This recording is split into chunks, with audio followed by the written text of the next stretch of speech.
자, 오늘 말씀을 나누죠. 비유 8번째, 개와 돼지 그리고 그들에게 던져진 거룩한 진주, 마태복음 7장 6절 한 절입니다. 함께 봉독하시죠. 거룩한 것을 개에게 주지 말며 너희 진주를 돼지 앞에 던지지 말라. 저희가 그것을 발로 밟고 돌이켜 너희를 찢어 상할까 염려하라. 아멘. 최근에 계속해서 설교가 1시간에서 한 1시간 반씩 이렇게 진행이 되다 보니까 거기에 견디지 못하는 사람들이 이렇게 속속 자리를 비우고 있는데 계속 걸러지는 것 같아요, 사람들이. 그렇지만 여러분이 정말 하나님의 말씀 배우는데 더 진지해지시고 심지어 목숨을 거셔야 돼요. 그거밖에 우리가 이 땅에서 할 게 뭐가 있겠습니까? 사실 제가 최근에 한국에 있는 어떤 대형 교회에서 청빙을 받았었어요. 한 2만 명도 넘고 또 신학교까지 운영하고 있는 그런 교회라 사실 저에게 하나님이 좀 더 큰 물에서 복음을 전하라라고 기회를 주시는 줄 알았어요. 근데 설교 시간이 25분이라 그래서 아예 2번 다시 생각도 안 했어요. 25분 동안 무슨 설교를 합니까, 여러분? 그래서 1시간 반씩 설교를 해도 사람들이 아무 소리 안 하는 그냥 서운하게 있기로 했습니다. 그러니까 여러분 하나님의 말씀을 배우는데 여러분이 좀 더 진지해지셔야 돼요. 그리고 정신을 똑바로 차리시고 배우세요.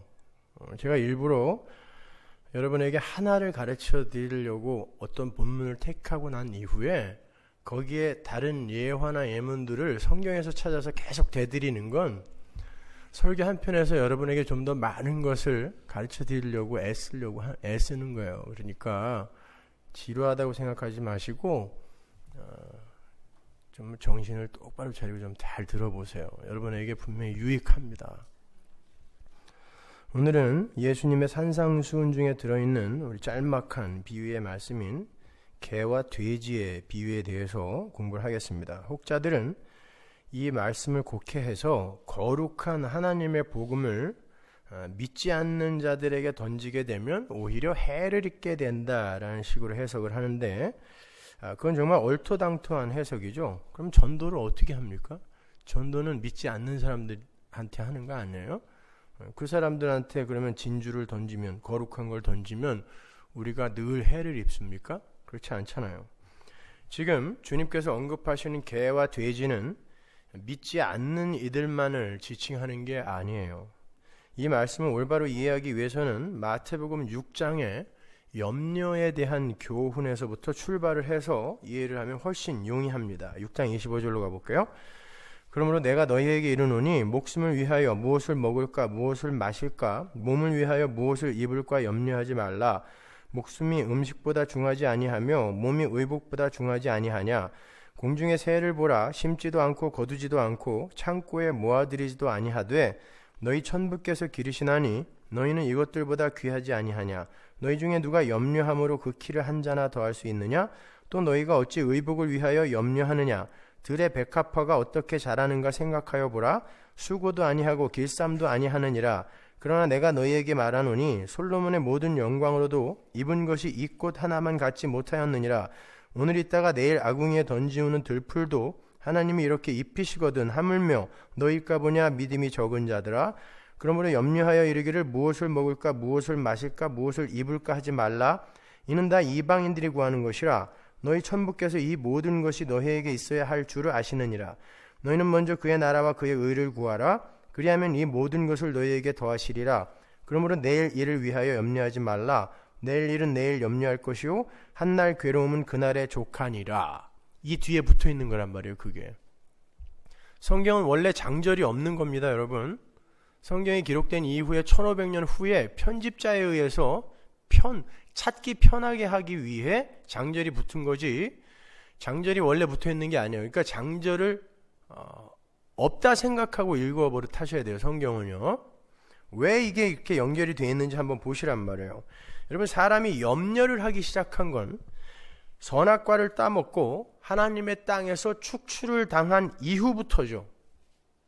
인간은 원래 하나님 절대 의존적 존재로서 절대 순종의 자리에서 자신을 완전히 비우고 하나님의 생명력을 풍성하게 받아 누리면서 존재하도록 되어 있었어요.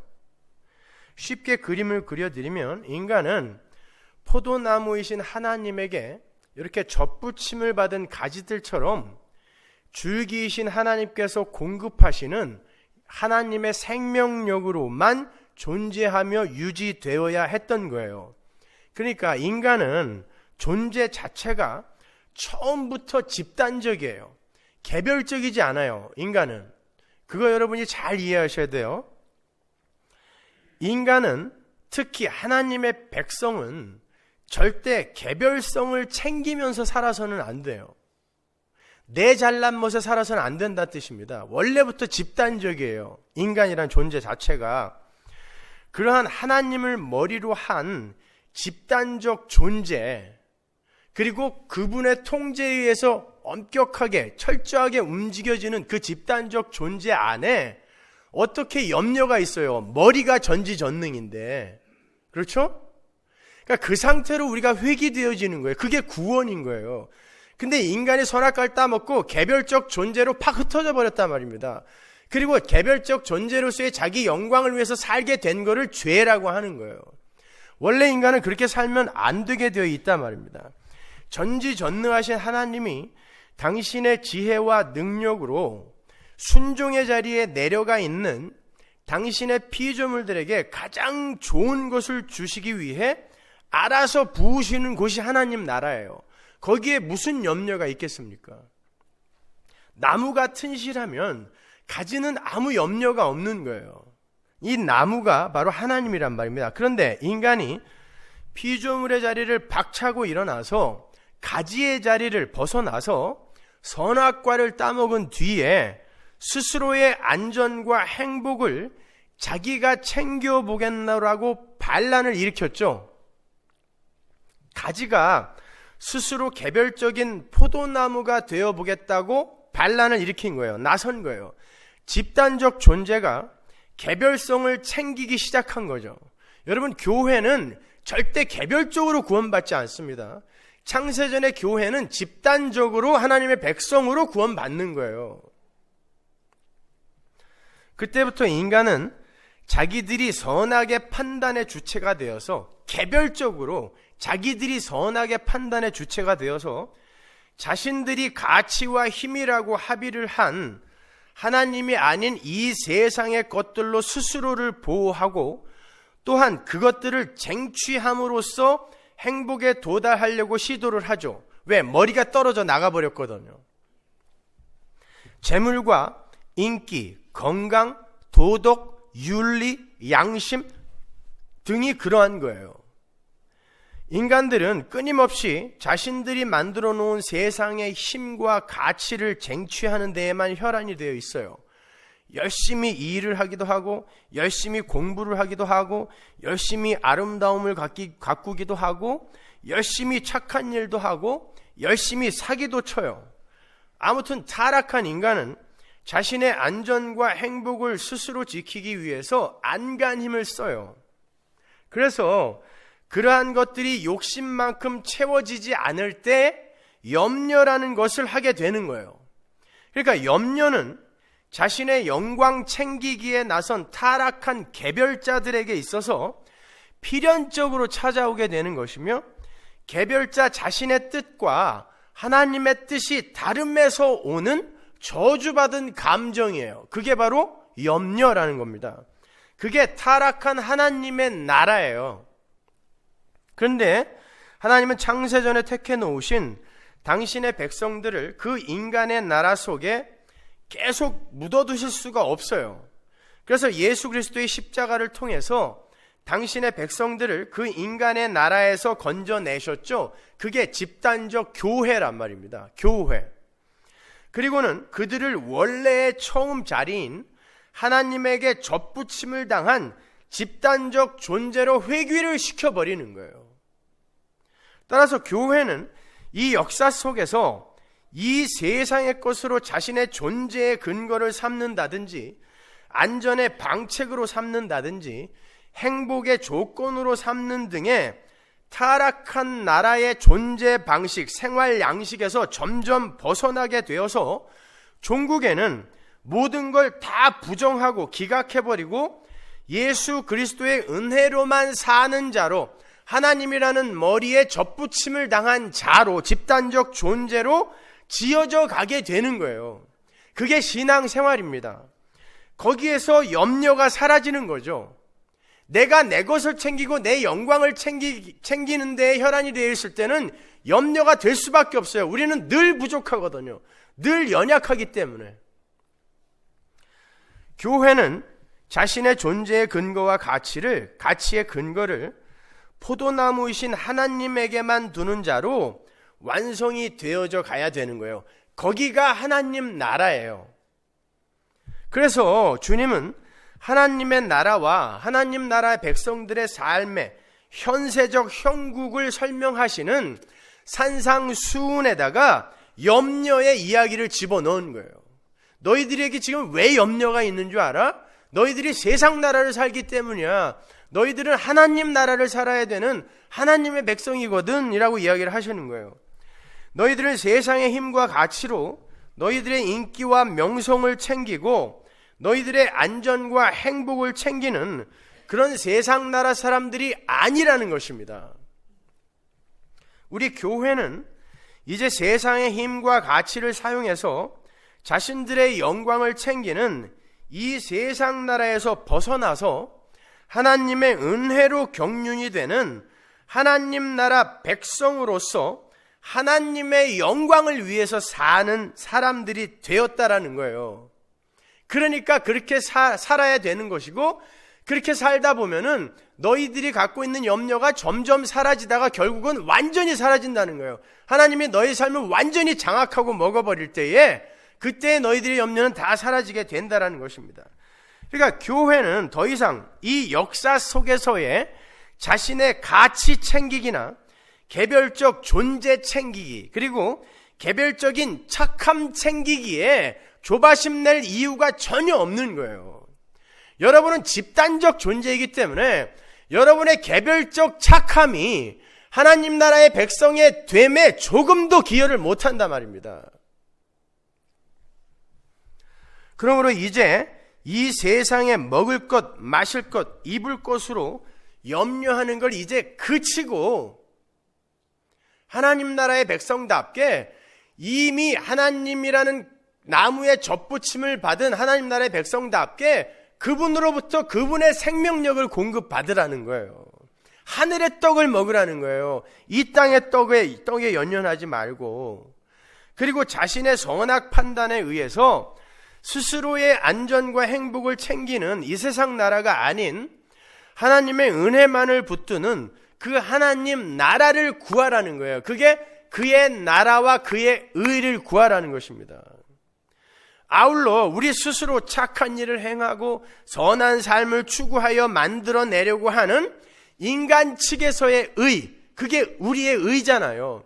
그런 의를 버리고 예수님의 십자가로 완성이 되어 우리에게 거저 주어진 예수의 의, 그분의 의를 의지하라는 거예요. 그래서 먼저 그의 의를 구하라는 거예요. 먼저 그의 의를 먼저 구하다 보면 우리가 이 세상에서의 내 존재의 가치 챙기기, 영광 챙기기에서 벗어나서 당연히 이 땅에서도 사람들에게 의롭다는 사람으로 평가될 만큼 변화되어져 간다는 뜻입니다.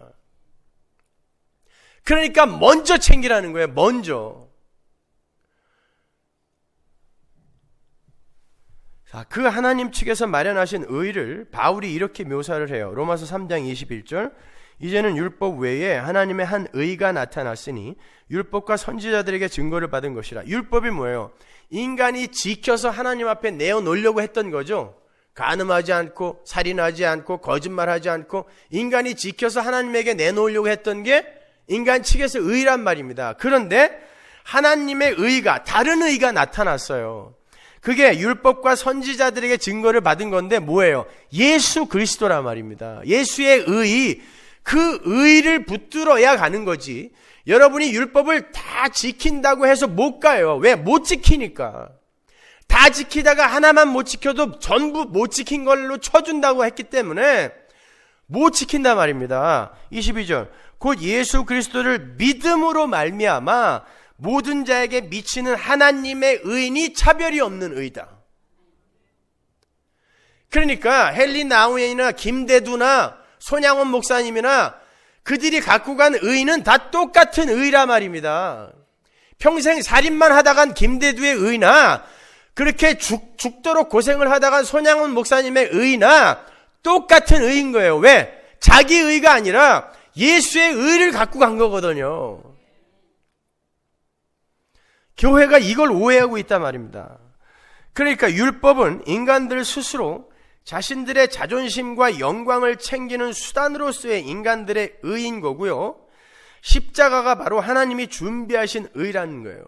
너희들 스스로 선악을 판단해서 너희들의 착한 일로 스스로의 인기와 평판과 명성을 챙겨서 하나님 앞에 공로와 업적으로 가져가서는 안 된다는 거예요.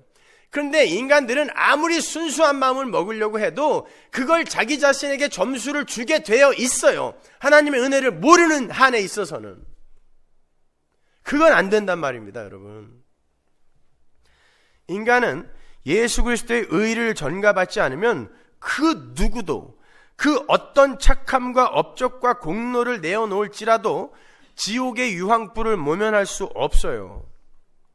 그게 너희는 먼저 그의 나라와 이 세상의 힘과 율법으로 운영되어지는 선과 악이 규정되어지는 이 나라 말고 그의 나라를 먼저 구하고 너희들의 율법 지킴과 너희들의 착한 행실로 챙기는 자기 의 말고 예수 그리스도의 의를 거저받는 그 의를 먼저 구하라는 거예요.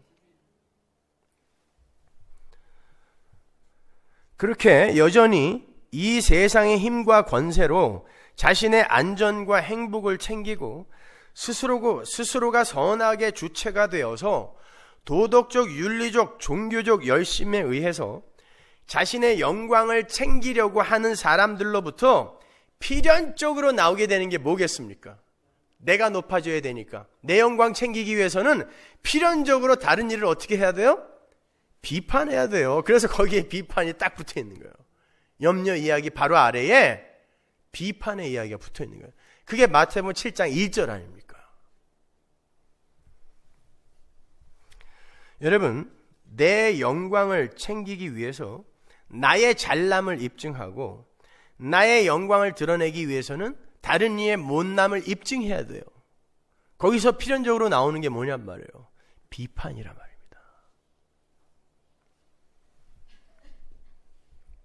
오늘 본문이 속해 있는 마태복음 7장 1절 이하를 한번 보죠. 비판을 받지 아니하려거든 비판하지 말라. 너희의 비판하는 그 비판으로 너희가 비판을 받을 것이요 너희의 헤아리는 그 헤아림으로 너희가 헤아림을 받을 것이니라. 어찌하여 형제의 눈 속에 있는 티는 보고 내 눈 속에 있는 들보는 깨닫지 못하느냐. 보라, 네 눈 속에 들보가 있는데 어찌하여 형제에게 말하기를 나로 네 눈 속에 있는 티를 빼게 하려 하겠느냐. 외식하는 자여, 먼저 내 눈 속에서 들보를 빼어라. 그 후에야 밝히 보고 형제의 눈 속에서 티를 빼리라. 거룩한 것을 개에게 주지 말며 너희 진주를 돼지 앞에 던지지 말라. 저희가 그것을 밟고 돌이켜 너희를 찢어 상할까 염려하라. 비판이라는 건 스스로 선악을 판단하게 된 타락한 인간들이 내어놓는 자신들의 노력과 열심과 성과에 미치지 못하는 약하고 부족한 이들을 향한 독설이며 자신들의 부족함을 감추고 스스로의 영광과 인기를 챙기기 위한 못난 개별자들의 폭력적인 자구책이에요. 그게 비판입니다.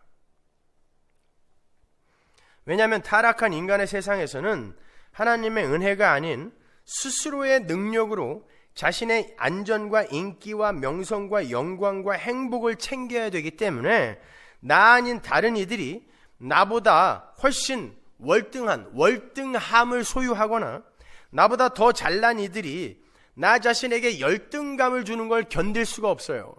비판은 우월감이나 열등감 둘 다에서 나오는 거예요.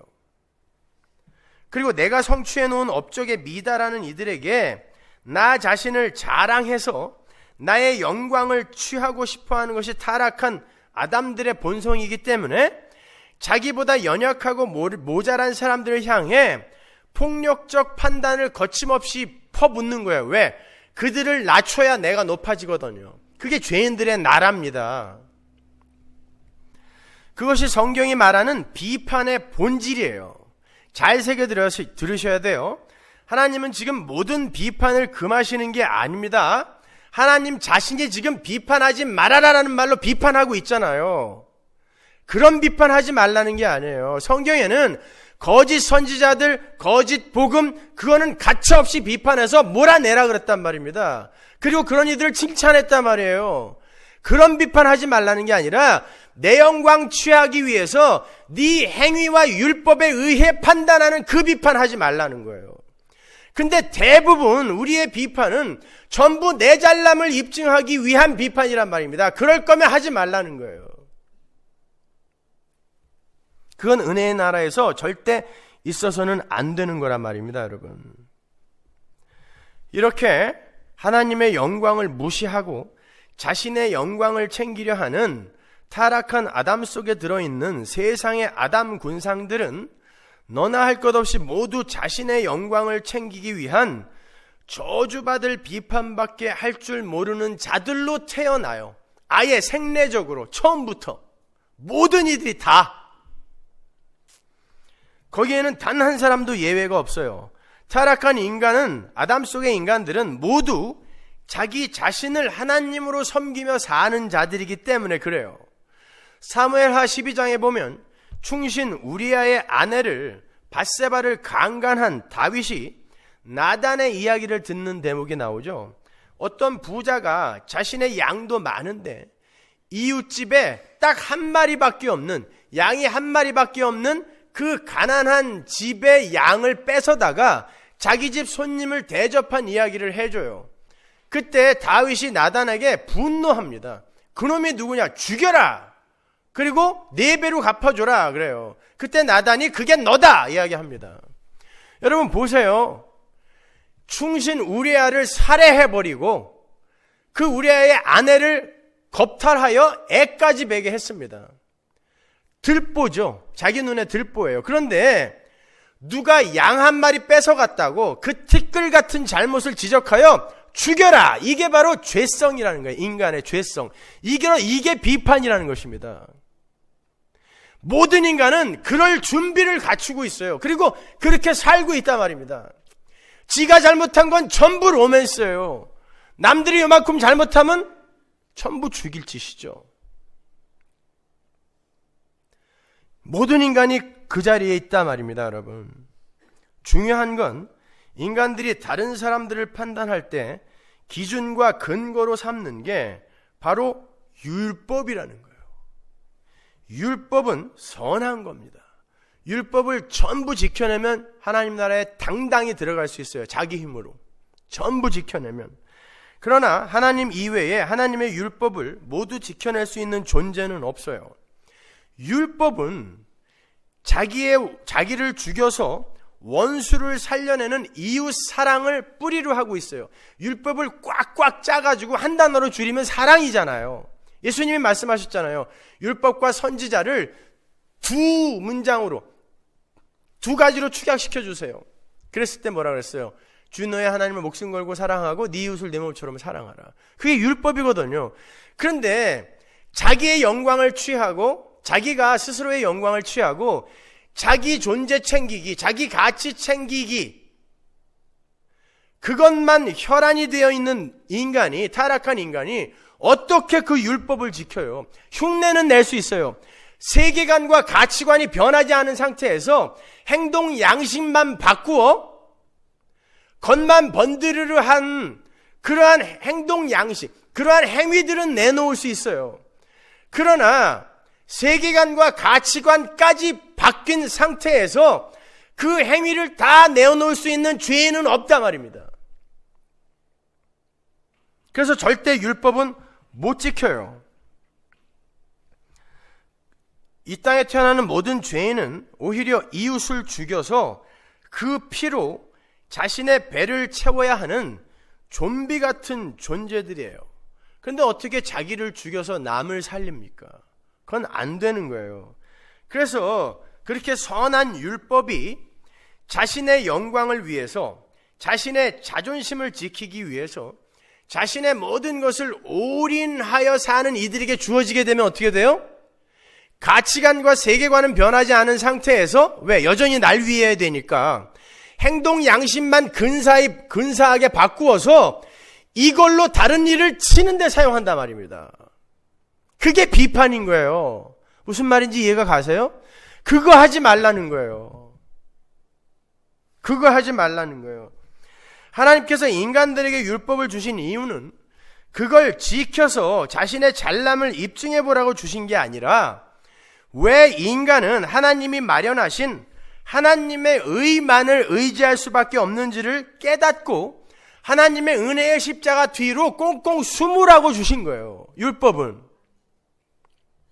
그런데 교만한 인간들은 최선을 다해서 그 율법의 행위를 지켜내고 자신의 그 율법 지킴을 근거로, 착한 삶을 근거로 다른 이들을 비판하는데 총력을 기울인단 말입니다. 예수님은 그렇게 자신의 잘남과 자신의 인기와 자신의 명성과 자신의 영광을 위해서 열심을 다해 지켜내는 율법 지킴과 그것을 근거로 내질러지는 타인에 대한 비판을 가리켜 외식이다라고 이야기한단 말입니다. 그게 외식이에요. 외식은 겉과 속이 다른 게 외식이 아니에요. 자기의 영광을 위해서 내어놓는 겉만 번드르르한 종교 행위, 착한 행실, 그걸 외식이라고 한단 말입니다. 다시 보세요. 7장 1절. 비판을 받지 아니하려거든 비판하지 말라. 너희의 비판하는 그 비판으로 너희가 비판을 받을 것이요 너희의 헤아리는 그 헤아림으로 너희가 헤아림을 받을 것이니라. 어찌하여 형제의 눈 속에 있는 티는 보고 내 눈 속에 있는 들보는 깨닫지 못하느냐. 보라, 네 눈 속에 들보가 있는데 어찌하여 형제에게 말하기를 나로 네 눈 속에 있는 티를 빼게 하라 하겠느냐. 외식하는 자여, 먼저 내 눈 속에서 들보를 빼어라. 그 후에야 밝히 보고 형제의 눈 속에서 티를 빼리라. 외식하는 자여 라고 예수께서 일가를 하신단 말이에요. 다른 이들의 눈 속에 있는 티는 기가 막히게 찾아내는데 정작 자기 눈에 들어있는 들보는 감지도 하지 못하고 있는 자들이 바로 죄인들인 거예요. 그러니까 하나님이 진짜 주의 깊게 보시는 건 여러분들이 몇 개 저지르는 그런 죄된 행위가 아니라 여러분들이 그런 죄를 저지를 수밖에 없는 여러분의 왜곡된 마음을 보시는 거예요. 그게 자기 사랑이란 말입니다. 그게 바뀌지 않으면 아무리 착한 행실을 많이 내어놓아도 그건 하나님 앞에서 전혀 카운트 안 돼요. 단 한 건도. 그러니까 자기가 얼마나 연약한 자이며 얼마나 추악한 자인지를 깨닫지 못하고 다른 이들의 약점이나 허점이나 티를 비판해서 자신들의 우월감과 영광을 챙기려 하는 이들이 바로 눈에 들보가 들어있는 자들이라는 거예요. 그리고 그들을 가리켜 외식하는 자들이라고 한단 말입니다. 그들을 세상 나라 사람이라고 하는 거예요. 그들에게 그의 나라, 은혜의 나라를 구하라라고 이야기하신 거예요. 그래서 염려하지 말라, 그리고 그의 나라와 그의 의를 구하라라고 하면서 비판하지 말라가 나오는 거란 말입니다. 하나님의 나라는 하나님의 의만으로 통치가 되는 나라예요. 거기서는 개별적인 업적이나 공로를 절대 인정해주지 않는 곳입니다. 하나님의 교회는 애초부터 집단적으로 구원이 되는 것이기 때문에 개별적 의나 개별적 공로나 업적은 존재 자체가 불가능해요. 교회는 그 존재 자체의 선으로 구원받아야 돼요. 개별적 선이 아니란 말입니다. 교회 전체, 집단적 교회라는 그 존재 자체의 선이 뭐겠어요? 하나님 항복이라니까요. 하나님 항복. 거기에 여러분의 율법 지킴이나 착한 일이나 선한 일은 있어도 되고 없어도 돼요. 극단적으로 말하면. 그러나 집단적 교회의 그 존재에 그 집단적 선으로 가는 길에는 반드시 그러한 선한 일들이 열매로 맺혀지게 된다라는 거예요. 그러나 끝까지 못 맺고 가는 사람도 있다 말입니다. 그러니까 그걸로 함부로 판단하지 마시라는 거예요. 그 하나님의 나라는 오로지 하나님의 은혜만이 오롯이 드러나는 그런 곳이에요. 그곳에 사는 모든 이들은 전부 하나님의 은혜로 구원을 얻은 면목 없고 공로 없는 이들이에요. 전부 은혜로 구원받았어요. 자기의 공로를 단 하나도 보태면 안 돼요. 그런데 지금 여러분 뭘 보태려고 조바심 내고 있잖아요. 여러분이 뭘 보태고 있다라고 생각이 안 되면 굉장히 불안해하고 있지 않습니까? 심지어 구원의 확신마저 흔들리고 있잖아요. 거짓말하지 마세요. 아닌 것처럼. 그러고 있잖아요. 그게 은혜를 모르는 것입니다. 그건 조바심 낸다고 나오는 게 아니에요. 은혜를 아는 만큼 나오는 거예요.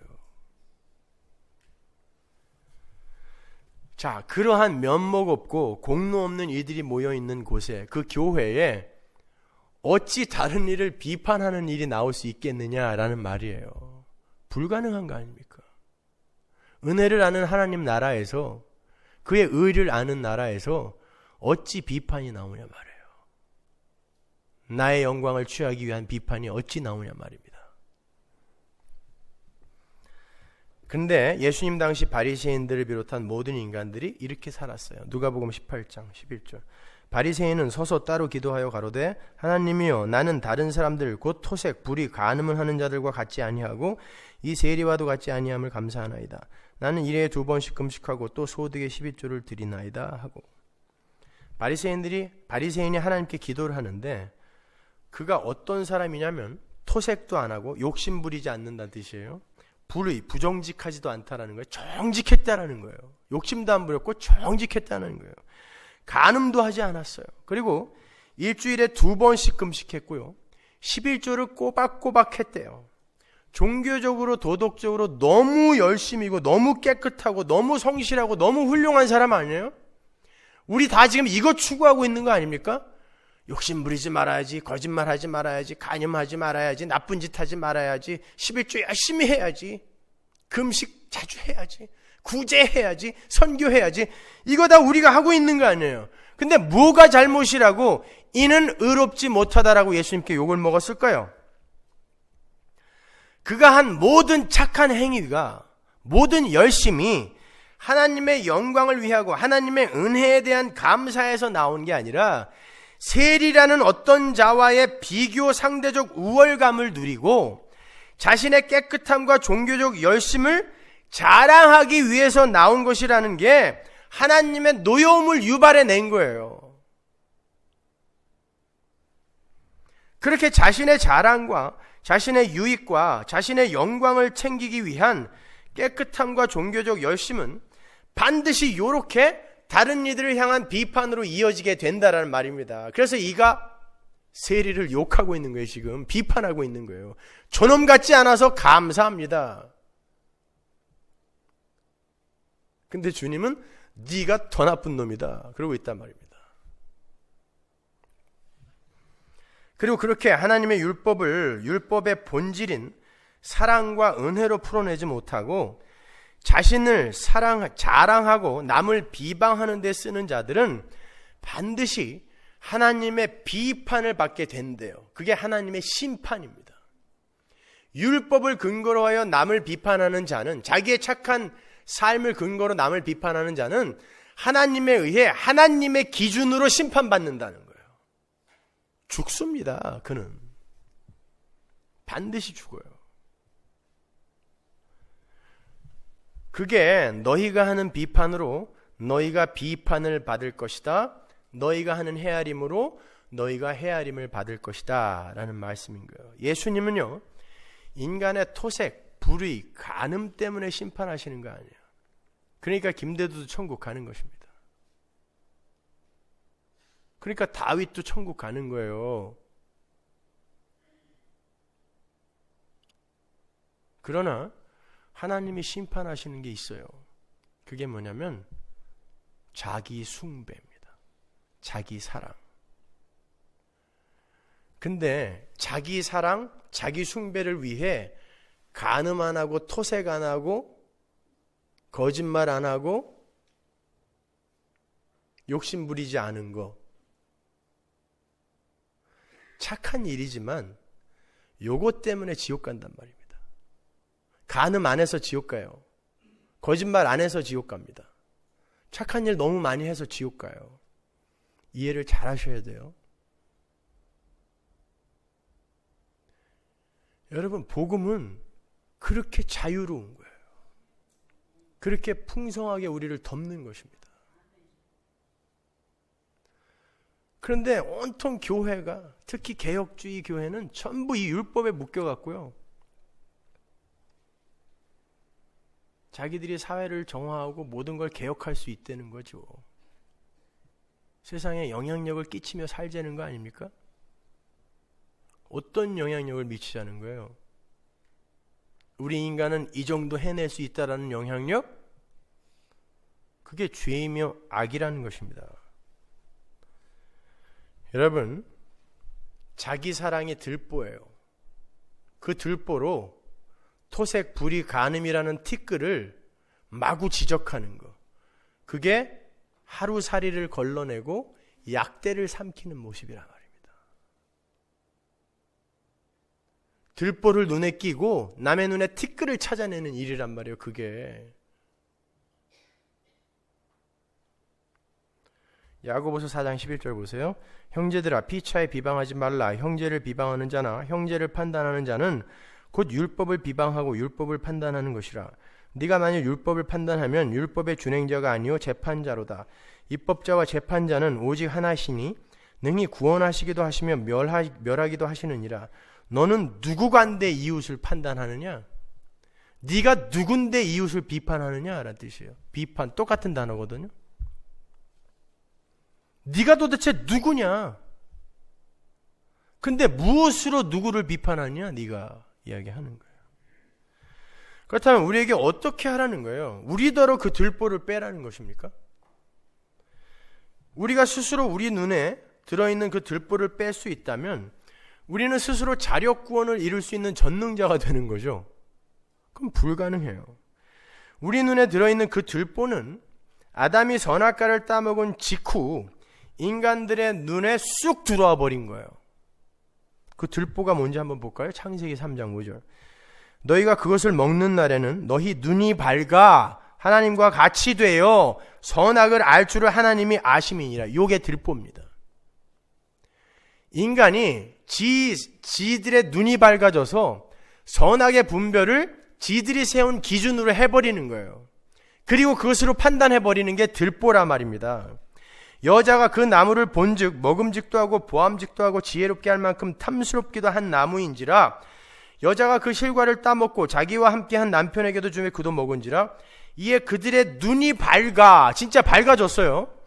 자기들의 몸이 벗은 줄을 알고 무화과 나무 잎을 엮어 치마를 하였더라.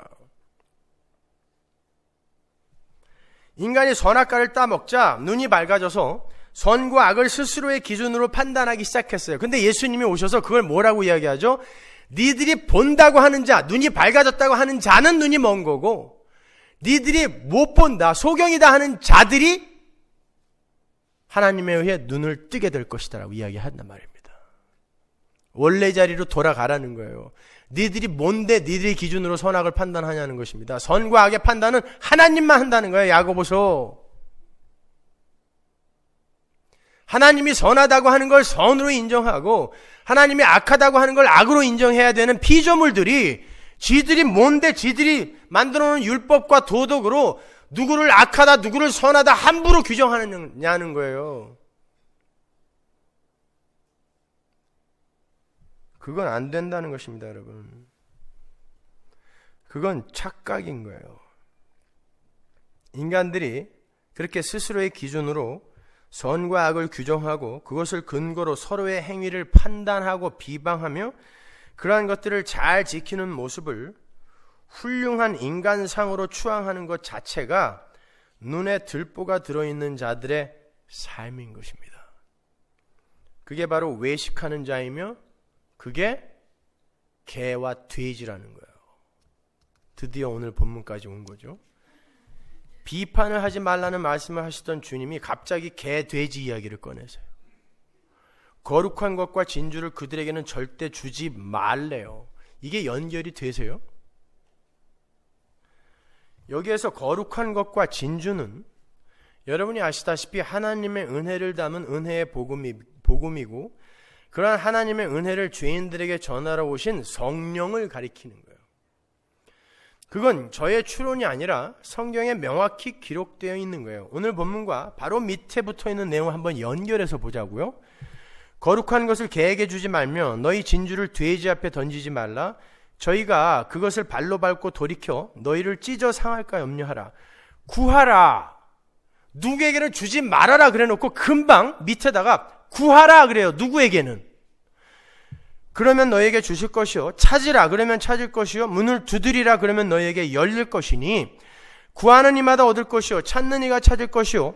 두드리는 이에게 열릴 것이니라. 너희 중에 누가 아들이 떡을 달라 하면 돌을 주며 생선을 달라 하면 뱀을 줄 사람이 있겠느냐.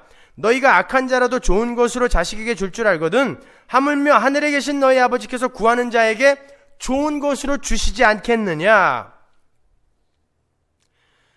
거룩한 것을 개에게 주지 말고 진주를 돼지 앞에 던지지 말라고 하시면서 너희는 구하라 두드려라 찾아라 그래요. 그리고 너희들이 구하고 찾고 두드리는 건 모두 줄 거고 찾아질 거고 열릴 것이다 그래요. 개와 돼지들은 절대 거룩한 것과 진주를 받을 수 없어요. 그런데 어떤 무리에게는 그 거룩한 것과 진주를 구하라고 한단 말입니다. 근데 그 거룩한 것과 진주가 바로 성령인 거예요. 보잔 말이에요. 병행구절이 있는 누가복음으로 가볼게요. 11절 9절 보세요. 11장 9절 내가 또 너희에게 이르노니 구하라 그러면 너희에게 주실 것이요 찾으라 그러면 찾을 것이요 문을 두드리라 그러면 너희에게 열릴 것이니 구하는 이마다 받을 것이요 찾는 이가 찾을 것이요 두드리는 이에게 열릴 것이니라. 너희 중에 아비된 자가 누가 아들이 생선을 달라 하면 생선 대신에 뱀을 주며 알을 달라 하면 전갈을 주겠느냐. 너희가 악할지라도 좋은 것을 자식에게 줄 줄 알거든 하물며 너희 천부께서 구하는 자에게 성령을 주시지 않겠느냐. 마태복음에서는 좋은 것을 주시지 않겠느냐. 여기선 성령을 주시지 않겠느냐. 그러면 거룩한 것과 진주가 뭐라는 거예요? 구하라 찾으라의 그 대상이 뭐예요? 성령이에요. 그렇다면 누구나 열심히 찾고 구하고 두드리면 성령이 주어집니까? 아니에요. 성령은 폭력적으로 자기가 원하는 곳으로 들어오는 거예요. 우리가 구한다고 오는 거 아닙니다. 절대.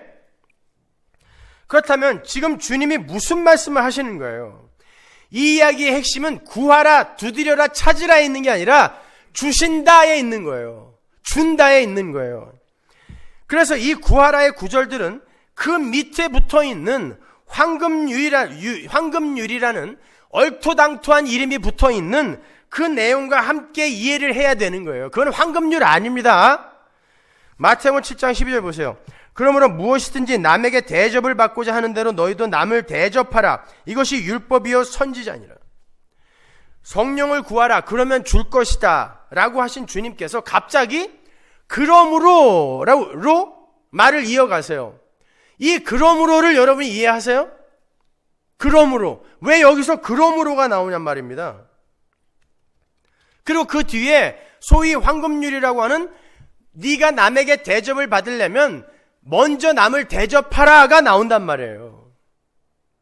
그러므로라는 접속사는 앞의 원인과 뒤의 결과를 일관성과 통일성으로 연결을 하는 접속사예요. 따라서 그러므로라는 단어가 나오면 앞의 내용이 어떤 것인지 확인을 해야 되고 뒤의 결론이 어떤 것인지를 먼저 잘 구별을 해야 된단 말이에요.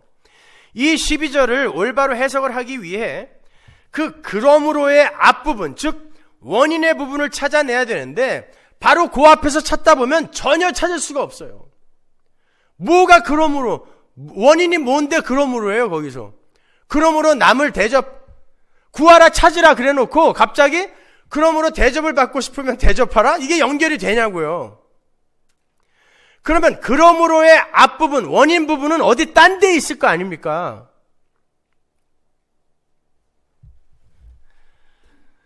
남에게 대접을 받고자 하는 대로 너희도 남을 대접하라 라는 말씀이 바로 율법과 선지자다라고 이야기를 하시는데, 그 율법과 선지자에 관한 내용이 바로 마태복음 5장에 나와요. 그래서 제가 마태복음 5, 6, 7장을 10번 이상 읽어오라고 웹사이트에 올려놓은 거예요. 읽으셨습니까? 10번씩?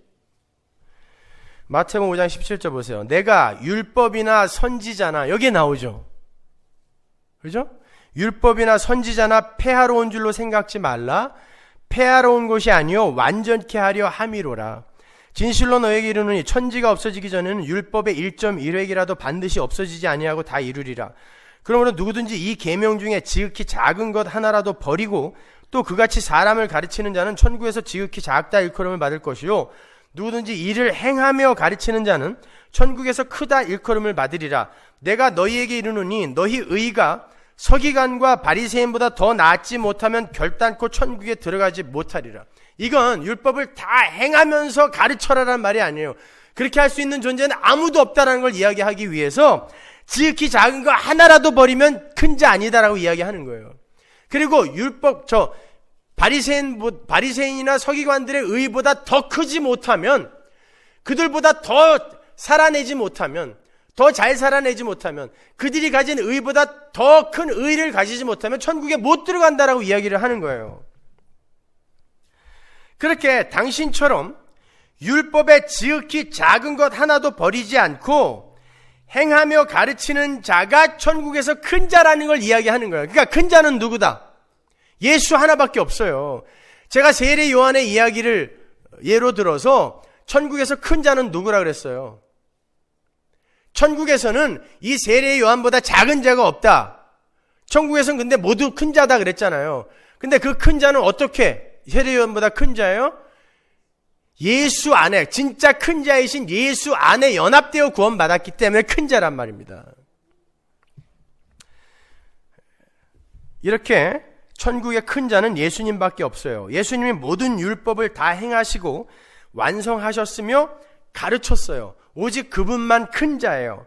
그리고는 이어서 너희 의가 서기관과 바리새인보다 더 낫지 못하면 결단코 천국에 못 들어간다는 거야. 그건 서기관들과 바리새인들의 율법 지킴이라는 것을 근거로 한 그런 인간적 의로는 절대 천국 못 들어가니까 다른 의를 기대하고 붙들라는 뜻이에요. 그들보다 더 착하게 살아내라는 게 아니라 그건 불가능하니까 그것 말고 다른 의를 구해야 된다라는 그런 뜻이란 말입니다. 그래서 천국 백성들에게는 다른 의가 필요한 거예요. 로마서 3장. 그런데 그 다른 의가 뭐예요? 예수 그리스도의 의란 말입니다. 그 은혜의 의를 전가받은 자만이 천국 백성이 될 수 있다라는 거예요. 그리고는 여러 가지 행함에 대한 교훈을 쫙 쏟아 놓으시죠. 5장 17절 이후로 여러 가지 행함의 행함의 교훈을 쫙 쏟아 놓으세요. 간디가 매일 아침 일어나서 몇 번씩 읽고 그걸 행하며 살았다고 하는 그 행함의 이야기를 5장 그 17절 이하로부터 쫙 쏟아 놓으신단 말입니다.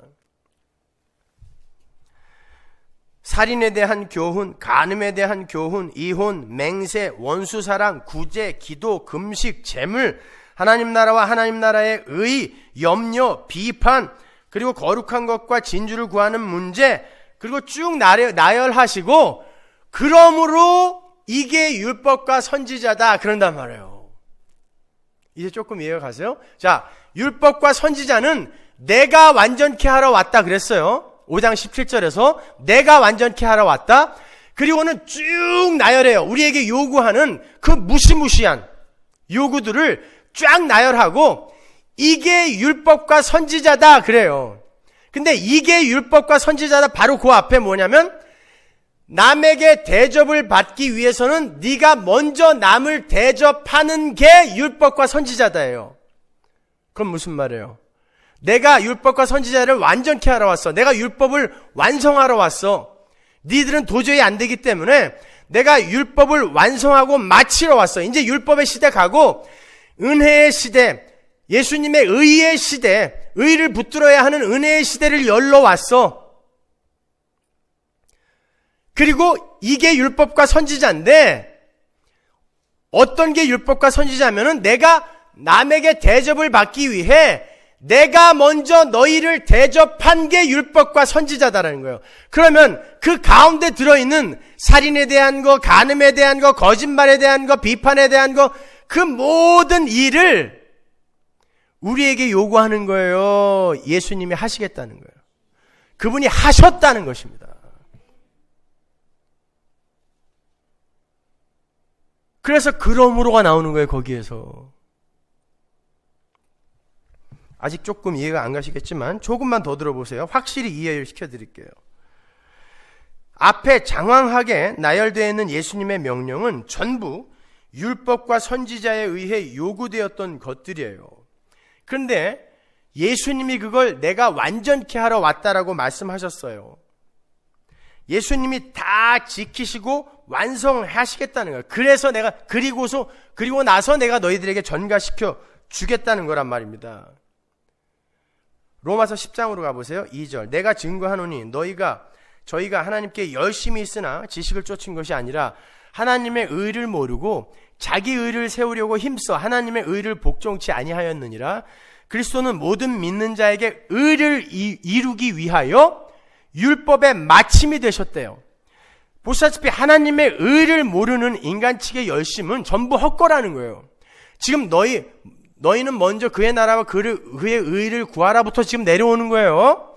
자, 하나님의 의를 모르는 인간 측의 열심은 전부 헛것인데 예수님은 율법의 마침이 되셨다는 거예요. 그러니까 율법을 지켜 의가 되던 구약시대가 맞춰지고 예수의 의로 선물로 은혜로 받아들이는 은혜의 시대가 열렸다라는 거예요. 그게 율법의 마침이라는 것입니다. 그러니까 간디가 평생 아침마다 읽고 하루 종일 살인하지 말아야지, 간음하지 말아야지, 지나가는 여자 보고 음욕 품으면 간음이라고 그러는데 어이구 어떡하지 이거? 가서 종아리 때리고 자기가 스스로 채찍으로 때리고 그랬단 말입니다. 그게 다 뭐라는 거예요? 헛거라는 것입니다. 하나님의 의를 모르고 그 마태복음 5장 17절부터 마태복음 7장 12절까지의 그 모든 요구를 지심으로 한번 해보려고 애쓰는 모든 게 다 헛거였다라는 뜻이에요. 그래서 먼저 하나님의 의를 구하라는 것입니다.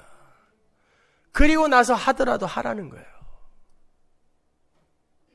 그래서 요즘 여러분에게 바로 그 의를 가르쳐 드리는 거예요. 그거 먼저 배우시라고. 여러분, 우리가 어떻게 생각으로 짓는 죄를 안 짓습니까?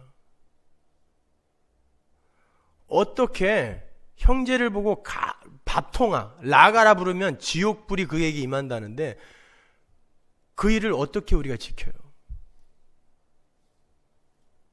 밥통이라고만 그럽니까? 밥솥이라고도 그러더구만요. 어떤 놈. 어떻게 오리를 억지로 가자고 하는 이에게 심리까지 가줄게. 이거 가능해요? 그러면서 진짜 마음속에 울화가 안 치미세요? 가줄 수는 있어요. 왜 못 가요? 제가 그거 직접 해본 사람이에요. 제가 새가족반 때도 말씀드렸지만 제 허벅지는 난장판이에요. 진짜로 제가 찔르면서 살았기 때문에요. 하려고. 안 되면 악한 생각이 들면 찔렀다니까요. 저는요. 피가 철철 흘러도. 근데 그게 마음까지 다스려지냔 말이에요. 여러분, 정말 오른손이 한 일을 왼손이 모르게 할 수 있어요?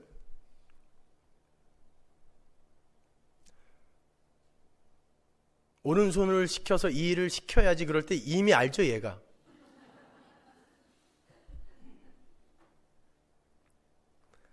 그건 우리에게 지키라는 일이 아닌 거예요, 여러분. 여러분, 어떻게 우리가 이 세상 나라에 살면서 은혜로만 사는 하나님 나라를 먼저 구하며 어떻게 우리를 부정하고 부인하는 하나님의 의를 먼저 구하면서 살아요? 어떻게 우리가 비판을 안 합니까? 어떻게 우리가 성령의 도우심만 구하면서 살아요? 그게 전부 율법의 요구였다니까요. 근데 그 율법과 선지자는 모두 우리 측의 가능성을 기각하며 예수 그리스도의 은혜의 필연성을 주지시키고 확증하는 거란 말입니다. 그 율법과 선지자를 예수가 다 이루시어 우리에게 거저 전가시켜 준 거예요. 그래서 그 예수가 우리를 먼저 대접하신 것입니다. 따라서 황금률은 내가 남에게 대접을 받기 위해서는 먼저 남을 대접해야 한다는 용의주도함을 가르치는 게 아니에요. 그런 건 이 세상에서도 비난을 받을 짓입니다. 그건 순수한 대접이 아니잖아요. 음흉한 보상과 반대급부를 전제한 불쾌한 대접이지 않습니까? 그런 대접 받고 싶으세요? 근데 예수님이 고작 그런 대접을 하라고 했겠습니까? 근데 그걸 기독교의 근본 윤리라고 해서 황금율이라고 이름을 붙여놨어요. 이름은 신학자들이. 그게 무슨 황금율입니까? 똥덩어리지. 대접받기 위해서 대접을 해요. 세상 사람들도 그건 안 해요. 유치해서. 근데 성경에서 예수님이 그걸 요구하겠냐고요. 율법과 선지자의 요구를 완전히 충족시키기 위해 예수님이 먼저 우리를 대접해 줬어요. 근데 그 예수님의 대접은 반드시 우리로부터 당신을 대접하게 하는 그 대접의 보상을 끌어내고야 만다는 것입니다. 그게 율법과 선지자라는 거예요. 율법과 선지자의 요구는 예수님이 다 지켜서 우리에게 주는데 그걸 은혜로 받아들일 수 있게끔 예수님 감사합니다라고 대접하며 받아들일 수 있게끔 만든다는 거예요. 따라서 여러분이 예수를 믿는 순간 여러분은 그분을 대접해 드린 거예요. 맞아, 나는 죄인이군요. 이 복음을 받아들여야만 나는 살 수 있군요. 그분을 대접하고 그분의 대접을 받은 거 아닙니까? 그게 7장 12절인 것입니다. 그게 율법과 선지자라는 거예요. 여러분, 율법과 선지자를 예수님께서 이렇게 이야기해 주세요. 그 율법과 선지자, 그 대접의 이야기는 바로 자기의 몸을 던져 원수를 사랑해내는 하나님 나라의 삶의 원리란 말입니다. 그게 대접이에요. 그래서 하나님 나라에서는 서로가 서로를 대접해줘요. 그래서 모두가 왕인 거예요, 거기는. 마태복음 22장 36절. 선생님이여, 율법 중에 어느 계명이 크니까? 예수께서 가라사대 네 마음을 다하고 목숨을 다하고 뜻을 다하여 주 너의 하나님을 사랑하라 하셨으니 이것이 크고 첫째 되는 계명이요 둘째는 그와 같으니 내 이웃을 내 몸과 같이 사랑하라 하셨으니 이 두 계명이 온 율법과 선지자의 강령이니라. 그러니까 마태복음 5장 17절 이후부터 7장 12절까지의 모든 그 율법의 세목들은 다 무엇라는 거예요? 하나님 사랑과 이웃 사랑을 이야기한 것인데 그거를 전제하지 않고 세계관과 가치관이 그렇게 바뀌지 않은 상태에서 그것만 간디처럼 죽어라고 지킨 게 다 뭐라는 거예요? 그게 자기 의란 말입니다. 하나님은 그 세목을 지키라는 게 아닙니다. 너희들이 진짜 하나님과 이웃을 사랑할 수 있니? 아니잖아. 그러면 예수의 의를 붙들어. 그러니까 지나가는 여자만 보고 음욕을 품어도 간음이라고 한 거예요. 여기서 매일 밤 포르노 보는 인간들은 어떻게 되는 거예요, 그러면? 매일 간음하는 거 아닙니까? 그리고도 경건한 척 나오잖아요. 그리고도 산상수훈을 지키려고 그랬어요, 여태까지? 예수가 지키는 것입니다, 그거. 그래서 그의 나라를 구하셔야 돼요. 그의 의를 구하셔야 되는 것입니다.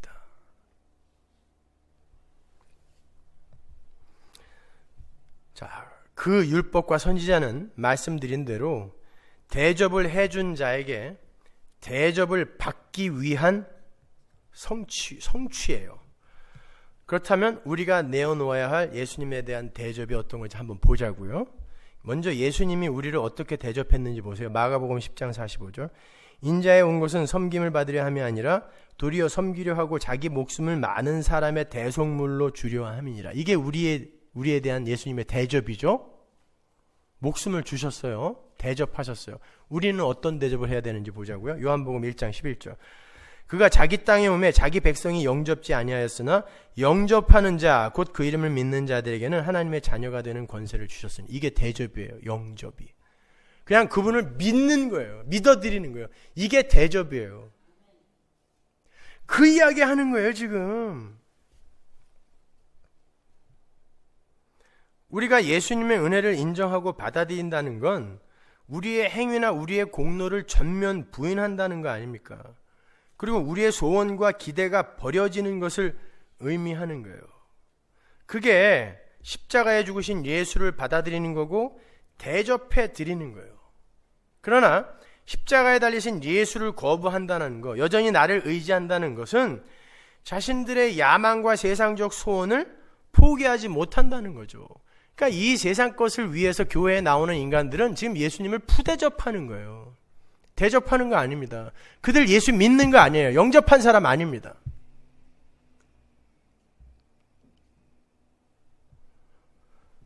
그렇게 우리가 우리를 먼저 대접하신 예수님에게 내어놓아야 하는 대접은 우리 자신의 모든 능력과 가능성과 행위를 전면 다 부인해버리는 거예요. 부정해버리는 거예요. 그게 하나님 나라 백성의 온전한 생활 양식이에요. 그리고 내 안에서 예수가 사시게 하는 거예요. 예수가 그 하나님 나라 백성의 생활 양식을 이 세상에서 그대로 살다 가셨죠. 우리가 예수를 믿는 순간 우리는 우리 자신에 대한 신앙을 내려놓고 예수에 대한 신앙으로 돌아서기로 한 거예요. 따라서 우리가 예수를 믿을 때 우리는 예수를 대접한 거예요. 그런데 그 대접은 한순간에 끝나는 게 아니라 역사와 인생 속에서 완성되어져 가는 대접이에요. 여러분은 계속해서 예수님을 대접하는 자로 살아가게 돼요. 그래서 이 세상의 모든 힘을 기각하고 하나님 이외의 것에 가 있던 내 마음이 하나님께로 돌이키는 자기 부인의 삶이 우리의 삶 속에 속속 나타나는 거예요. 근데 그게 너무 힘드니까 고난으로 감지하는 것뿐입니다. 그래서 여러분의 삶이 힘드는 거예요. 한마디로 세상에서의 정떼기 과정이 모두 예수님을 향한 대접이 되는 거예요. 맞아요. 저는 예수님으로만 행복할 수 있어요. 예수님으로만 존재할 수 있어요. 예수님만 믿고 살래요. 이리로 가려면 세상의 모든 것에 가 있던 내 마음이 자꾸 거두어 들여져야 되잖아요. 근데 그게 선풍기 아줌마 살 잘라내는 것처럼 아프단 말입니다. 내 살이 돼 있거든요. 내 피가 돼 있거든요. 내가 피를 흘리고 살을 잘려줘야 내 살이 잘려 나가야 돼요. 그래서 그게 고난으로 오는 것입니다. 그게 예수님을 향한 대접이에요. 그러니까 남에게 대접을 받기 위해서 먼저 대접하라. 이게 율법과 선지자다. 내가 그거 해냈다는 것입니다. 근데 지금 여태까지 여러분 남들에게 대접받기 위해서 얼마나 연극하면서 대접해줬어요. 아이고 시어머니한테 사랑 좀 받으려고 되지도 않는 사랑 끄집어내갖고 대접 열심히 해줬죠. 그랬더니 더 표독스러워지죠. 그 엄마가. 인간 세상에서는 안 돼요. 대접을 해주면 해줄수록 그 인간은 더 기고만장해집니다. 그런 이야기 하는 거 아니에요. 산상수훈은, 성경은 그런 유치한 국민학교 도덕책 수준의 책이 아니란 말입니다. 우리 주님은 그렇게 먼저 자기의 모든 능력과 가능성과 지혜를 부인하고 하나님이 부으시는 것으로만 살다 가셨어요. 예수님이 하나님을 대접하고 우리를 대접하셨어요. 그런데 그 대접의 삶이 자기를 완전히 비우고 죽는 삶이었단 말입니다. 여러분이 예수를 대접하기 위해선 여러분의 옛사람이 죽어요. 그게 대접이에요. 그분을 대접해 드리는 거예요. 예수님은 반드시 우리를 당신과 같은 삶을 사는 자로 만들어 내시고야 마세요. 먼저 대접을 하시고 반드시 자기가 받을 대접을 챙겨가세요. 그래서 성경에 남에게 대접을 받기 위해서 남을 대접한다라는 다소 엉뚱한 이야기가 기록이 되어 있는 거예요. 이렇게 그리스도는 우리 교회를 낳고 성도는 그리스도를 낳는 거예요. 그래서 요한계시록에 여자가 그리스도를 낳는다라고 이야기하는 거예요. 예수가 우리를 낳았어요. 대접하셨어요. 우리는 우리 안에 옛사람을 다 죽이고 내 안에 있는 새 생명인 예수를 낳는 거예요. 그 말은 예수로 완성이 된다는 뜻입니다. 그게 대접의 이야기예요. 쉽죠? 네.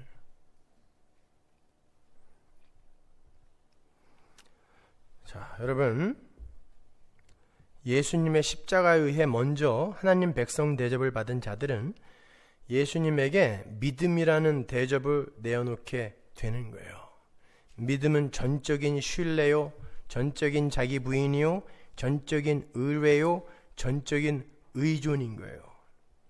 그렇게 예수 믿는 믿음이라는 건 자신의 모든 가능성을 부정하고 자신의 모든 행위와 능력을 부인하는 것이므로 우리는 점점 이 율법에 의해 모든 것이 판단이 되고 서열이 매겨지는 그런 세상 나라, 1등만 기억하는 더러운 세상에서 벗어나 은혜에 의해 선악이 구별되는 하나님 나라를 구하게 되는 거고, 그 어떤 공로도 없이 선물로만 받게 되는 하나님의 의를 구하게 되는 거예요. 따라서 그들은 이제 율법에 의한 선악의 원리로 다른 이들을 비방하거나 판단하지 않아요. 왜냐하면 하나님의 은혜가 없었다면 자신들도 똑같은 마귀의 세간 노릇을 하고 있었을 것이기 때문에 그래요. 그럼에도 성도들은 여전히 자신들이 율법적 세계관과 가치관을 버리지 못하고 자신의 영광과 인기를 위해서 남을 비판하고 판단하고 있다는 것을 수시로 폭로당하게 돼요. 수시로. 그들은 이제 그러한 자신의 모습을 폭로당하면서 여전히 자신의 눈에 들보가 들어있다는 것을 자각하게 돼요. 아, 내 눈에 아직도 들보가 있구나. 그리고 자신들은 지금도 자신의 영광을 위해서 종교 행위와 착한 일과 율법 지킴의 행위를 근사하게 포장하여 하나님 앞에 자랑거리로 내놓고 있다는 것도 알게 돼요. 한마디로 자신이 외식하는 자라는 것을 알게 됩니다. 그렇게 하나님의 폭로에 의해서 자신의 눈에 교활한 외식의 들보가 들어있다는 것을 자각하게 되는 걸 들보가 빠졌다라고 이야기하는 거예요. 다시 한번요. 내 눈에 들보가 들어있구나를 자각하는 것이 들보가 빠진 거예요. 그게 나는 못 보니까 하나님 도와주세요. 이게 눈뜬 자란 말입니다.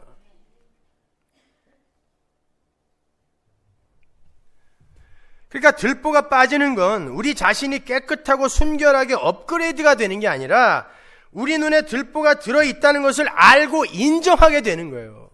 바리새인들은 그게 안 됐어요. 나는 할 수 있다고 믿었어요. 그리고 자기가 제일 착하다고 생각했어요. 세상에서 제일 착하다고. 그놈들 눈에 들보가 있었단 말입니다. 우리의 신앙생활은 바로 그 지점으로 달려가는 거예요. 그걸 자기 부인이라고 하는 거예요.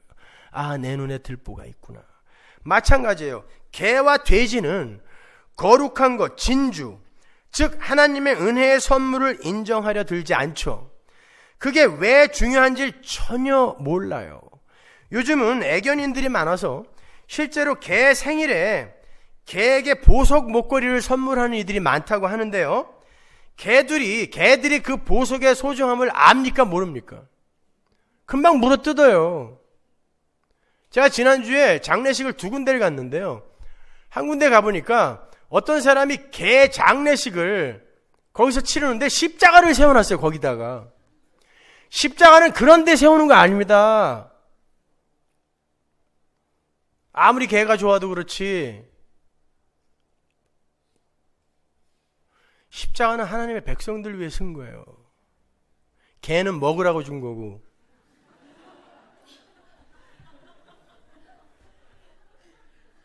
여러분, 같은 형국으로 개와 돼지들은 하나님의 은혜라는 보석을 못 알아봐요. 왜냐하면 개와 돼지에게는 개와 돼지가 추구하는 행위와 율법이라는 또 다른 가치가 있기 때문에 하나님의 은혜, 예수 그리스도의 의라는 그 보석을 못 알아봐요. 똥통에 밀어 넣습니다. 그들에게는 여전히 세상 나라가 최고고 하나님의 의가 아닌 자신들의 의가 더 가치가 있어요. 그래서 십자가와 은혜라는 하나님 나라의 진주가 그들 앞에 떨어지면 그들은 자존심이 상해서 그걸 던진 이를 해해요. 물어뜯습니다. 그래서 그 보석 같은 하나님의 의, 예수 그리스도의 의를 이 땅에 던지러 오신 예수를 물어뜯어 죽여버린 것입니다. 개, 돼지들이. 근데 오늘날 교회가 개, 돼지가 되어서 그 하나님의 은혜를 모독하고 있는 거예요. 지들이 한번 해보겠다는 것이죠.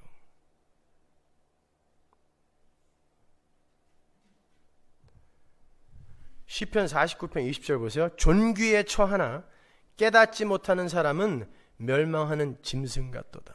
예, 짐승, 개, 돼지라는 것입니다.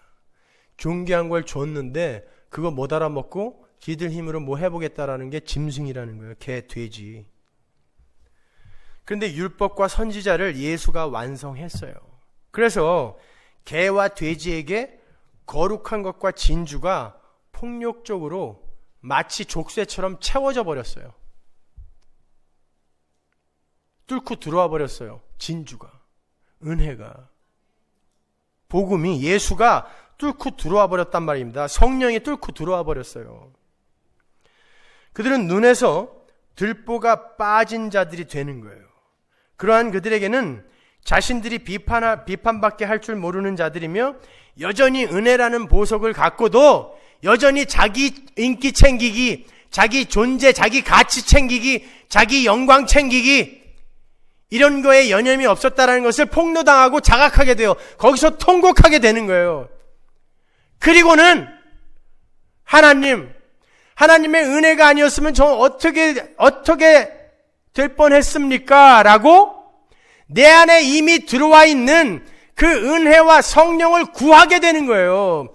그래서 구하라, 찾으라, 두드려라 가 거기 있는 것입니다. 그러면 내가 성령을 너에게 준다. 왜? 이미 들어와 있거든. 그들에게는 반드시 성령이 내 안에 들어와서 하실 일을 내가 구하게 되는 거예요. 하나님, 이 지긋지긋한 자아숭배의 자리에서, 이 지긋지긋한 하나님 놀이의 자리에서 내려가게 해달라고 구하게 되는 거예요. 그때 이미 구해서 받아내시고 이미 찾아서 당신의 백성들을 전부 찾아내셨으며 그들을 품에 안고 하나님의 문을 두드려 그 문을 열어놓은 예수의 의가 전가되어 예수와 함께 천국으로 들어가는 것입니다.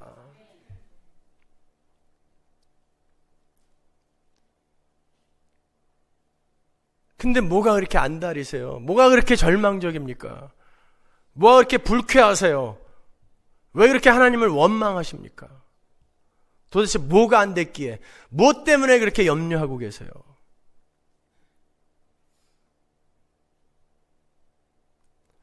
여러분, 성경을 깊이 읽다 보면 정말 그 하나님이 너무 좋아 죽겠지 않아요? 나는 개와 돼지로 계속 폭로되는데 그 개, 돼지에게 진주를 들고 여전히 구애를 하며 찾아오시는 그 예수의 의가 이렇게 명쾌하게 드러나는데 그분이 사랑스럽지 않으세요? 근데 하나님 앞에서도 잘난 척들을 해요. 나 이만큼 기도했어요. 이만큼 헌금했어요. 이만큼 구제했어요. 그 짓으로 지옥 간다니까요. 예수의 은혜가 여러분을 밀어붙이면은 죽도록 하세요. 하지 말라는 거 아니에요. 그러나 남들에게 인기 끌고 하나님 앞에 괜찮은 존재로 인정받기 위해 그 일을 하고 있다면 그 자리에 무릎 꿇으세요, 여러분. 가지고 가셔서 식구들 맛있는 거나 사주세요. 교회에다 헌금하지 마시고. 괜히 단기 선교 간다고 껍죽대지 마시고 가지고 여행을 가세요. 그것도 모르고 내 의 챙기기 위해서 1년에 단기 선교 몇 번씩 가는 그런 사람들. 가족 여행 가시라니까요. 차라리 깨끗하게.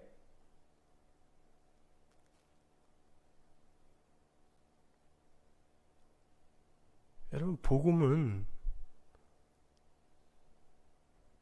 그렇게 연극 속에서 피어나는 꽃이 아니에요.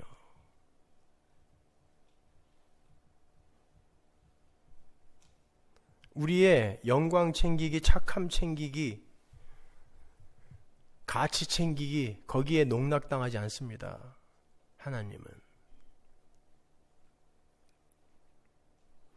저는 여러분에게 막 살라고 방종을 조장하는 게 아니에요.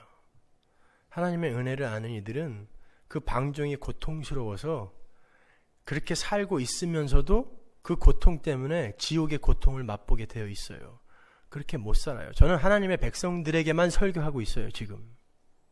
그들만 알아들으라는 것입니다.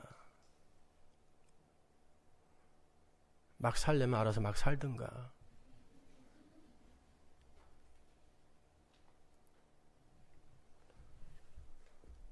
전도서 3장 17절 보세요. 내가 심중에 이르기를 의인과 악인을 하나님이 심판하시리니 이는 모든 목적과 모든 일이 이룰 때가 있음이라 하였으며 내가 심중에 이르기를 인생의 일에 대하여 하나님이 저희를 시험하시리니 저희로 자기가 짐승보다 다름이 없는 줄을 깨닫게 하려 하심이라 하였노라. 인생에게 임하는 일이 짐승에게도 임하나니 이 둘에게 임하는 일이 일반이라. 다 동일한 호흡이 있어서 이에 죽음같이 저도 죽으니 사람이 짐승보다 뛰어남이 없음은 모든 것이 헛됨이로다. 하나님께서 우리 인생의 목적이 뭐라 그래요? 아, 내가 짐승이구나. 이걸 아는 게 인생의 목적이래요. 근데 전부 나는 짐승과는 달라요. 저 세력와는 달라요. 이거 입증하는 게 인생의 목적인 줄 알아요. 타고난 저마다의 소질을 개발하여. 아니라니까요. 나는 짐승이군요. 하나님의 생기가 떨어지면 나는 그냥 짐승과 함께 흙으로 돌아가는 거군요. 짐승이 바로 네페시거든요. 살아있는데 숨을 쉬는데 생기가 들어가 있지 않은 죽은 거예요. 그건요. 그러니까 개 죽었을 때 십자가 세우지 말라는 거예요. 죽은 거에 왜 십자가를 세워요? 근데 인간에게 하나님의 은혜가 가입하지 않으면 그런 죽은 네페시란 말입니다. 그 네페시에 생기가 들어가야 하인 네페시 하야가 되는 거예요. 살아있는 생명이 되는 것입니다.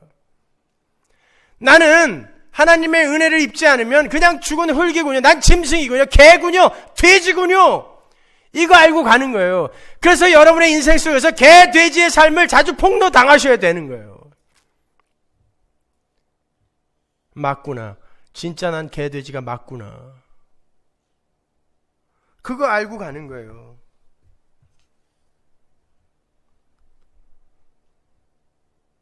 근데 누가 여러분에게 야, 이 개 자제분아 이렇게 욕하면 기분 나쁘시는 게 맞아요?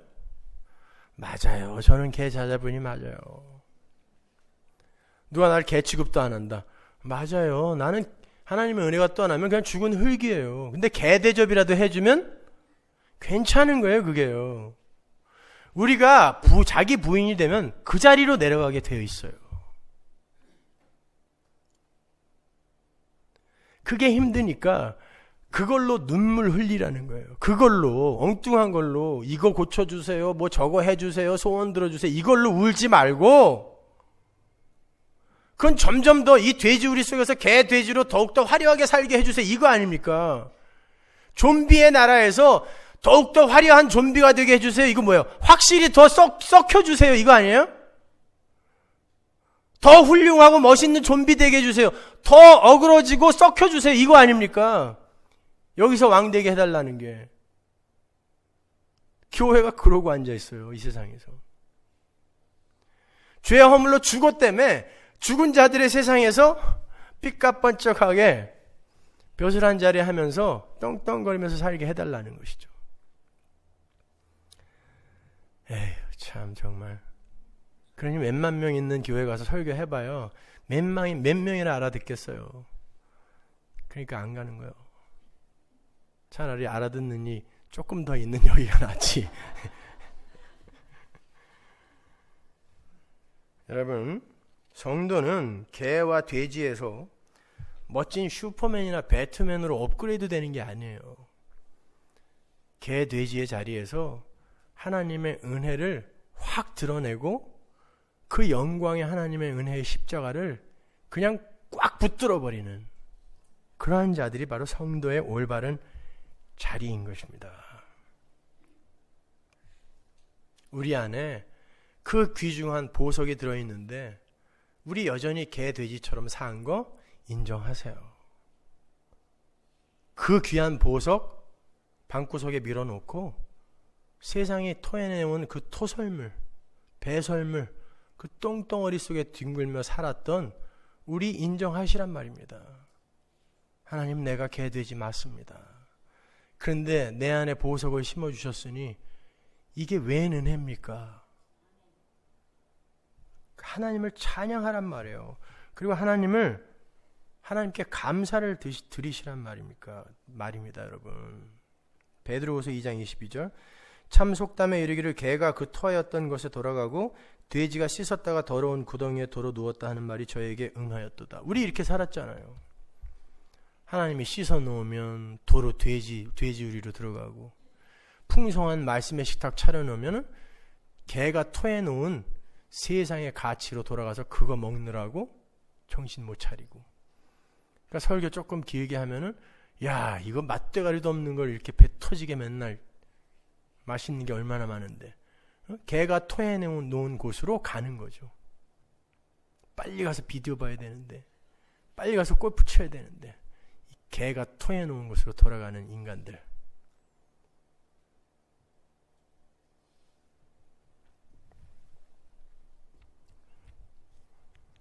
여러분, 우리의 인생의 목적은 우리가 하나님의 은혜를 떠나면 개요, 돼지요, 짐승이라는 걸 확실히 알고, 그럼에도 불구하고 하나님이 우리를 하늘의 왕들로 삼아주셨다는 것에 대해서 감격하며 하나님 나라에 올라가서 이제는 그 하나님 은혜를 떠나서 개, 돼지처럼 살지 말아야지.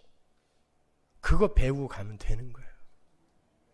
거기에 여러분의 죄된 모습이 쓰일 수도 있고, 여러분의 망함이 쓰일 수도 있고, 그냥 여러분의 현실과 상황과 처지가 쓰여지고 있는 것입니다. 그러니까 현실을 그냥 사세요. 너무 조바심 내면서 그러지 말고 그냥 사세요. 살아 계세요. 하나님이 이끄시는 대로 살아 계세요. 마태복음에 나오잖아요. 누굽니까? 혈류병 앓던 여인. 혈류병 앓던 여인이 아니라 마태복음 15장 25절로 가볼게요. 여자가 와서 예수께 절하며 가로되 주여 저를 도우소서. 대답하여 가라사대 자녀의 떡을 취하여 개들에게 던짐이 마땅치 아니하니라. 여자가 가로되 주여 올소이다마는 개들도 제 주인의 상에서 떨어지는 부스러기를 먹나이다 하니, 이에 예수께서 대답하여 가라사대 여자야 네 믿음이 크도다. 네 소원대로 되리라 하시니 그 시로부터 그의 딸이 나으니라.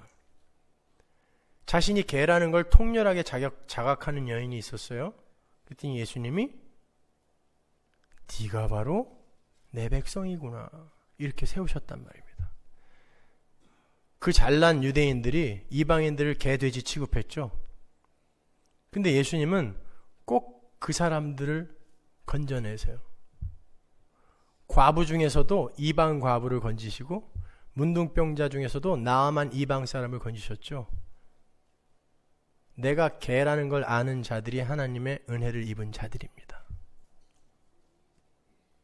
그러니까 여러분들 하여튼 하나님이 여러분에게 마음 주시는 대로 때로는 고민하며, 때로는 고통당하며, 때로는 행복해하며, 때로는 찬양하며 그냥 하루하루를 사시면 돼요. 대단하게 착한 일 하려고 하지 마시고. 이 세상에 태어나는 모든 인간은 딱 두 부류밖에 없어요. 마귀의 자식들, 하나님의 백성들. 근데 우리가 사회를 개혁하고 사회를 정화하여 그들에게 살기 좋은 나라를 만들어주고 편안하게 이 땅에서 지내다 가게 해주었다고 해보자고요. 교회가 그렇게 해줬다고. 마귀의 자식들이 이 세상에서 그렇게 편안하게 먹고 오래오래 살게 해주는 게 착한 일입니까? 아니면 하나님의 백성들이 도대체 왜 세상이 이렇게 악한 자리에, 가난한 자리에, 빈부의 격차가 심한 자리에 떨어졌는지 깨닫지 못하고 그냥 남의 도움으로라도 편안하게 배불리 먹고 마시다가 그렇게 세상낙 즐기다가 가게 만들어주는 게 착한 일 맞습니까? 뭐가 착한 일입니까, 여러분? 한번 생각해 보세요. 무조건 홈리스들에게 나가서 빵 나눠주는 게 착한 일입니까?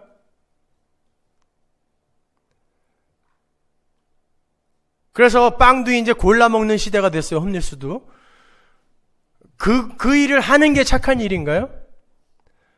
그 일을 하지 말라는 게 아니라 그 일에 앞서 우리가 해야 할 일을 왜 안 하고 있냔 말이에요, 교회가.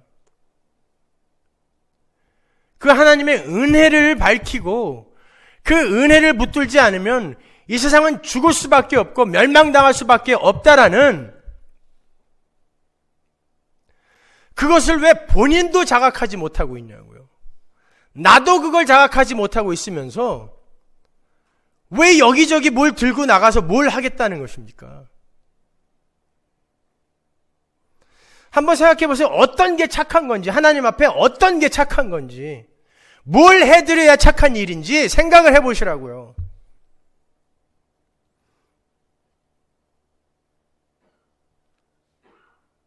여러분 먼저 하나님께 해드릴 대접을 챙겨주세요. 그게 착한 일이에요. 그게 선한 일이에요. 유일하게 여러분이 하실 수 있는 착한 일, 토브, 선한 일, 창조의 목적으로 돌아가는 그 일, 그게 여러분이 해낼 유일한 착한 일인 것입니다, 여러분. 개 돼지에겐 절대 진주와 거룩한 거 던지지 말라고 하셨는데 그런데 내가 뭐라고 나에겐 그걸 던지셨는가? 감격하시면서 행복하세요. 하나님 나라 백성들 아닙니까? 잠시 후면 그 하나님 나라 가서 이제 영원히 왕 노릇하실 분들이 왜 그렇게 세상 염려로 그냥 축 늘어져 계세요? 우리 죽으면 그냥 끝이에요. 자, 지난주에 그 시신들을 이렇게 내려다보면서 참 조금 전까지 호흡을 하면서 살아있고 대화도 했던 분인데 호흡이 떠나자 그냥 죽은 막대기구나. 그냥 막대기예요. 그냥 땅에 넣으면 흙으로 스르르 사라져버릴 막대기. 그 껍데기를 위해 내 인생을 올인한단 말입니까? 이 껍데기를 위해 영원한 나라의 삶이 있습니다. 내세가 분명 존재한단 말입니다. 여러분은 하나님의 은혜가 떠나면 개 돼지인 거예요. 그러나 진주를 받은 거룩한 짐승. 그러니까 행복해 하시란 말이에요. 그리고 남 비판하지 마시고 염려하지 마세요.